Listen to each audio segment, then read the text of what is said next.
हिमाचल प्रदेश विधानसभा के शीतकालीन सत्र का आगाज हो गया है और आज सदन में पंचायती राज संस्थाओं के चुनाव टालने को लेकर ध्यानाकर्षण प्रस्ताव लाया गया। नियम 67 के तहत रणधीर शर्मा जो विधायक हैं, भाजपा के वरिष्ठ नेता हैं, आपने ये प्रस्ताव विधानसभा में लाया है। सर, क्या मंशा लगती है सरकार की, जिस तरीके से आपने सवाल खड़े किए हैं पंचायती राज चुनाव टालने के पीछे? देखिए, सरकार की मंशा जगजाहिर है, क्योंकि इस सरकार ने अपने इस कार्यकाल में ना तो जनहित में कोई काम किया है, ना विकास कार्य आगे बढ़ाए हैं, ना चुनावी वायदे पूरे किए हैं, ना चुनावी गारंटियों पर काम किया है। इसलिए आज वोट मांगने से हिचकिचा रहे हैं। इसलिए चुनाव टालने के लिए अलग अलग बहाने ढूंढे जा रहे हैं और यहाँ तक कि चुनाव आयोग जैसी संस्था से भी टकराव लिया जा रहा है। पुनर्गठन, रीऑर्गेनाइजेशन जिसके नाम पर चुनाव टालने के प्रयास हो रहे हैं, ये प्रक्रिया तो 1 साल पहले शुरू हो गई थी और प्रक्रिया पूरी भी हो गई थी। पंचायतों से प्रस्ताव आए थे, सरकार ने कुछ पंचायतों में पुनर्गठन, गांव इधर से उधर करने का काम कर लिया था। नई पंचायतों के गठन करने पर रोक लगा दी थी।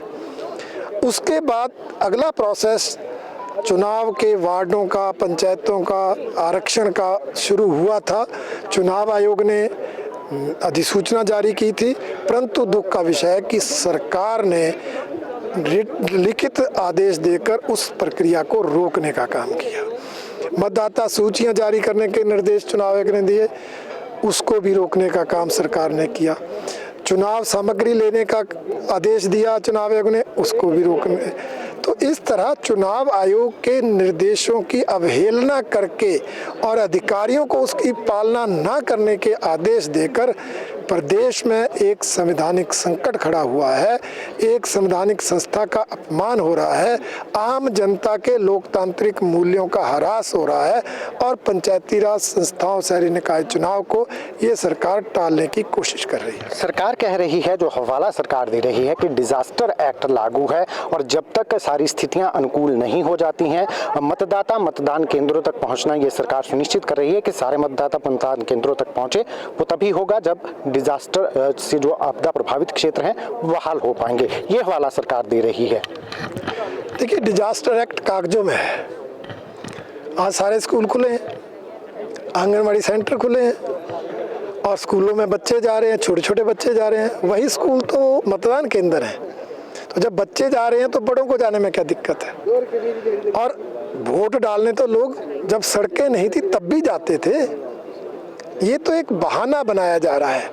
आज लोक निर्माण मंत्री कह रहे हैं 95% सड़कें दुरुस्त हो गई हैं, ये कह रहे हैं अभी सड़कें टूटी है।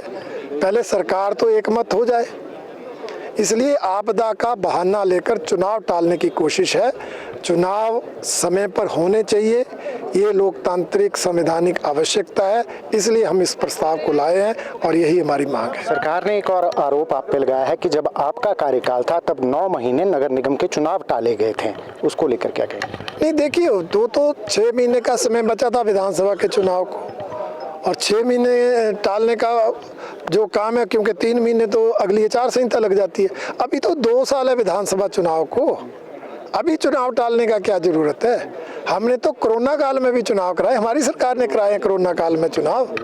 इसलिए ये सरकार अपने जो कहते हैं अपने कमियों को छुपाने के लिए, अपने जो गलत काम है उन पर पर्दा डालने के लिए दूसरों पर आरोप लगाते हैं। आपने एक और सवाल खड़ा किया कि सरकार जश्न मना रही है। सरकार को जो सरकार मंडी जिला को इसको चुना है, आप इसका लगातार विरोध कर रहे हैं, भाजपा लगातार इसका विरोध कर रही है, इसको लेकर क्या? नहीं, हम विरोध नहीं कर रहे हैं। हम ये कह रहे हैं, एक बात तरफ आप कहते हैं आपदा के कारण चुनाव नहीं हो सकते, दूसरी तरफ आपदा से सबसे ज्यादा नुकसान जिस जिला में हुआ उसमें आप जश्न मना रहे हो।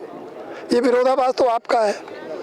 और उसमें जो हमारा आरोप बड़ा ये है कि एक तरफ आप कह रहे प्रदेश में आर्थिक संकट है, लोगों को तनख्वाह समय पर नहीं, पेंशन समय पर नहीं, सामाजिक पेंशन नहीं, हिम केयर का पैसा नहीं जा रहा, विकास कार्य नहीं, ठेकेदारों की पेमेंट नहीं हो रही। और उस सरकारी जश्न में करोड़ों रुपए सरकारी मशीनरी से खर्च होंगे, लोगों को बसों में लाया जाएगा, रिटर्न है। मुख्यमंत्री ने जो बैठक ली उसकी प्रोसीडिंग्स में है, लोग सरकारी बसों में आएंगे, सरकारी अधिकारी कर्मचारी उनको लेकर आएंगे। और उससे भी बड़ी बात है, उन लोगों को खाने पीने के लिए जो सामान दिया जाएगा उसका खर्चा आपदा फंड से होगा। जो एनडीआरएफ, एसडीआरएफ, पीडीएनए का पैसा केंद्र से आया है, वो पैसा प्रभावितों को देने की बजाय, वो पुनर्निर्माण पर खर्च होने की बजाय लोगों को खाने पीने के लिए दिया जाएगा। इसकी मैंने चर्चा किया, इसका मैंने विरोध किया। कांग्रेस विधायकों ने भी विधानसभा सत्र के दौरान प्रदर्शन किया है, हाथों में तख्तियां लेकर जो विधायक हैं पॉक्सो एक्ट में घिरे हैं, उसका नारा दिया है कि बेटी बचाओ।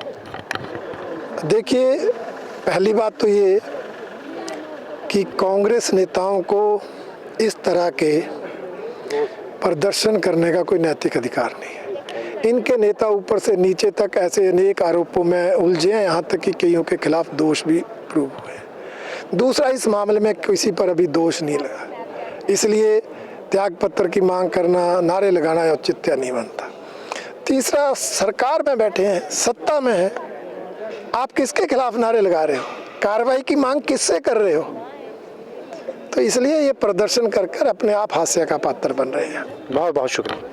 तो ये थे हमारे साथ विधायक रणधीर शर्मा, जिन्होंने कहा कि कांग्रेस विधायकों को प्रदर्शन करने का कोई अधिकार नहीं है, क्योंकि इनके नेताओं पर तो दोष भी सिद्ध हो चुके हैं। महिला विरोधी कांग्रेस के नेता हैं और अगर सरकार में बैठे हैं तो किससे न्याय की मांग कर रहे हैं? खुद ही विधानसभा के बाहर आकर प्रदर्शन करने का क्या औचित्य रह जाता है? दैनिक सवेरा टीवी के डीसी भारद्वाज के साथ गजेंद्र शर्मा।